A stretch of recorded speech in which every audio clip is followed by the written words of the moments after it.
1980 was a historic year for the media. CNN went on the air. President Carter signed a law forbidding unannounced searches of newsrooms except in narrowly defined circumstances.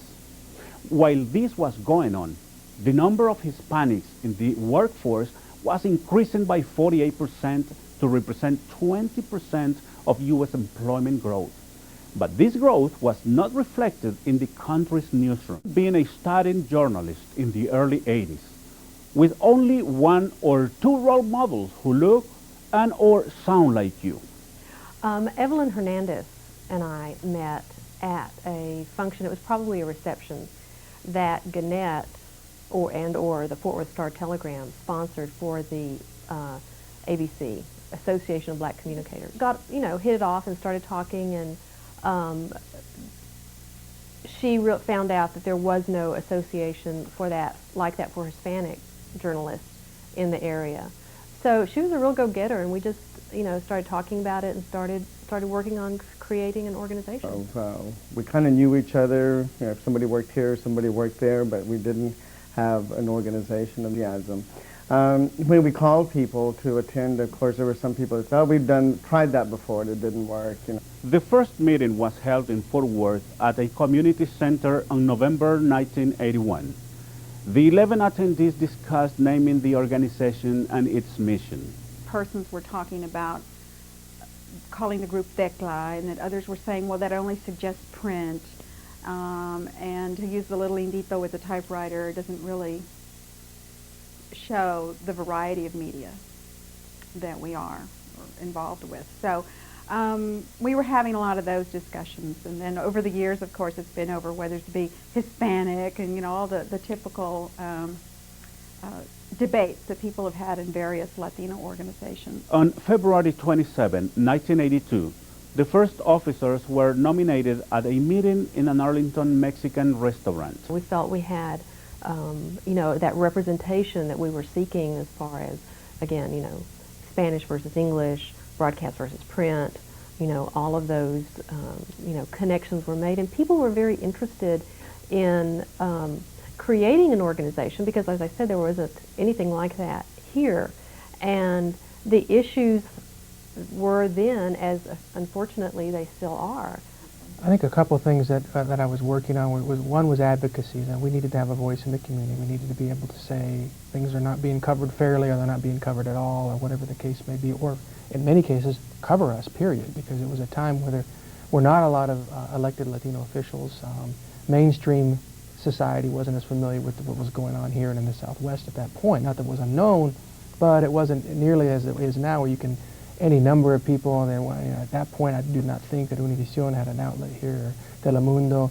They had Spanish language radio. It was largely music. They had some news, so it was a very different environment. Interestingly enough, at that juncture too, we had a fairly healthy mix of PR people, but that sort of changed throughout the years, and we thought it was important, of course, to have both, but we were also interested in maintaining the journalistic aspect of the organization, because when we started out, there were so few of us. Thus, the Dallas-Fort Worth Network of Hispanic Communicators was founded in 1981. It became an organization comprised of working print and broadcast journalists, public relations professionals, and members of the community. The mission was, and continues to be, to nurture through mentoring and scholarships from young Hispanics interested in entering the field of communications. We also strive to further the employment and career opportunities of Hispanics in the news media and provide a forum on issues important to the Hispanic community. With the mission in place, network members started the high school writing contest. Students wrote an essay addressing current events or political issues. It was kind of the glue that really brought it together, because that was the purpose. Again, it was outside of ourselves and beyond ourselves to encourage young writers. The schools, what we usually would do is, one, the writing contest would be a great entree in.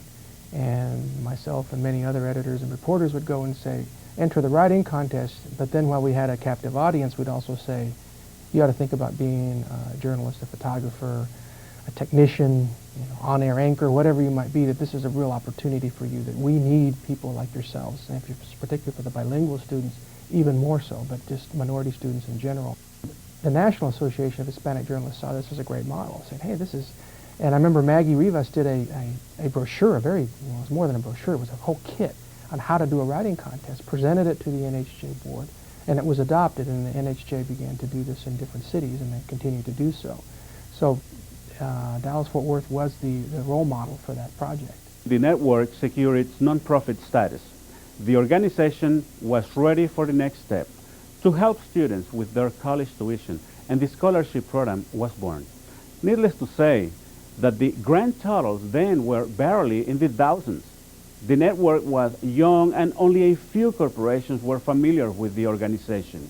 A lot of us were just thrilled that we pulled it off, that we had a sit-down meal and we were able to have people, some city leaders and I believe some school board members and other people came. And it was nothing fancy by the scale of banquets, but for us it was a breakthrough that one, we were a legitimate organization, that we had something to give back. We gave out, the students and their parents. It's a lot of work, but there's a foundation that's set. The spring luncheon evolved into a formal evening award banquet honoring scholarship recipients and the high school writing contest winners. As the years went on, network members strived to bring renowned journalists and writers like author Sandra Cisneros, broadcast journalist John Quiñones, Los Angeles Times reporter George Ramos, U.S. Ambassador to Belize Caroline Coriel, and broadcast journalist Ray Suarez to speak to the students. In my early involvement with the network was bringing John Quiñones, who was the ABC correspondent to the network banquet. He was our guest speaker, and he did such a great job that night speaking to the audience, and everybody really had a good time. Well, what's strikingly different is the size of the banquet now. There is a whole lot more corporate sponsorship, which I never thought I'd see the day. There are bigger tables with a lot more participation from a variety of people in our community. Every year, whenever, especially in the past that I've been president, when people come over and thank me for making their kids' dream possible, it just like, it hits me. It's like, oh wow, we're helping others. The journalism workshop was created. The workshop was developed to increase interest among students who wanted to become communications professionals. What we came away with was a feeling that there are a lot of students here who really need our help. So it was energizing. People came stoked up. They got their clips looked at. We had possible internships. People eventually got some internships out of those jobs, job fairs and some other things. So it was very exciting for us, and it continues to this day. There are more of those things happening now, which is good, but there wasn't anything really that spoke to journalism so much in the area for students who might want to pursue it. And nowadays there's so many, we got online, we're doing, our workshops are doing online as well as television and print, so it's digital photography, things that we weren't dealing with 15 years ago, and I'm sure 10 years from now they'll be changed again. It's good to keep the students up, and they're coming in very savvy. They're used to looking at websites, and they're used to being able to do some things that we didn't grow up with in many cases. So. As the number of network members increased from 10 to 25 to its present day 100, communications started to take place through a monthly newsletter. In the beginning, it was a simple one-page update from the network president. Thanks to dedication from members like Gary Piña, the newsletter has grown to a magazine-style paper that includes not only the minutes from the meeting, but articles ranging from personal stories to political issues. Really started pretty meager. I remember before we even had PCs, at least I had a PC, we'd type them and do a lot of cut and paste, and then we'd photocopy them, and it was pretty rudimentary, but we got our information out. People Will be a member, and a lot of times cannot make a meeting because they're out of town or they're just too tired or whatever. The newsletter is so important. I mean, I think that sometimes people become members too, so they can keep up with what's going on, and it's great. I mean, Gary, who's been doing it. I mean, he's like, he's an angel. I mean, God's already got his wings up there waiting for him. Because without that, I mean, we wouldn't even be able to know. And community people, who see media people on radio or TV as gods and icons, they could, wow, they're really, regular people, and we are. Keeping up with changing technology, the network has established a website.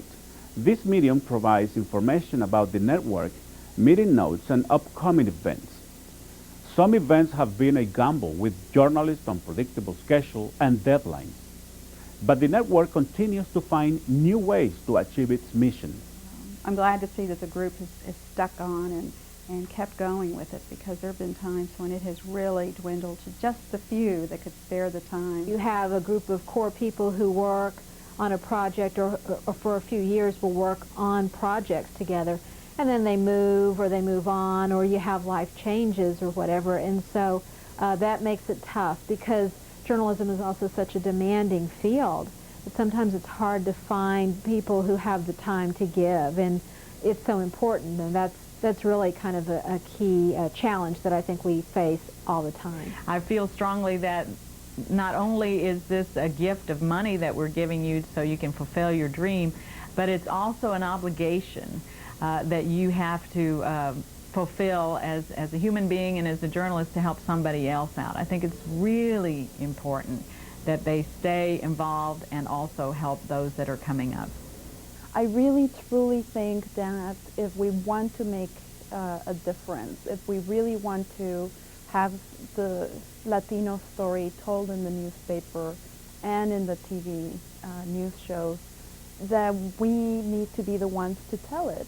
And the only way that we can do that is by helping other Latinos get into journalism and succeed in journalism, so they can make it to not just to reporters' positions, but into management and other decision-making levels that that will really affect the news that we do. Getting to know the people, you know, they're dedicated to their craft, to their profession, and wanting to do more and to reach out into the community. When it came to things like the Super Bowl or volunteering in schools, we kind of just dropped whatever lines there were, and I would sit with Ernie Sotomayor from the Times-Herald, and we were competitors, you know, to the death in the news columns. It wasn't a factor when we said, can you go talk to a school, or can you help me do the mailing? I mean, it was a lot of work, but it was also neat having that rivalry, because it was, you know, it was kind of neat. We see who could do a little bit more, get more volunteers from your paper, your station. And I know for me, being a journalist far from home, and like so many others, that really does meet a very special social and emotional need, to have that ability to interact with your own, learn from each other, support one another, because oftentimes others won't. The Network of Hispanic Communicators has impacted individuals and has created unforgettable memories. It doesn't take that much time. It takes only, you know, a couple hours a month, if that much.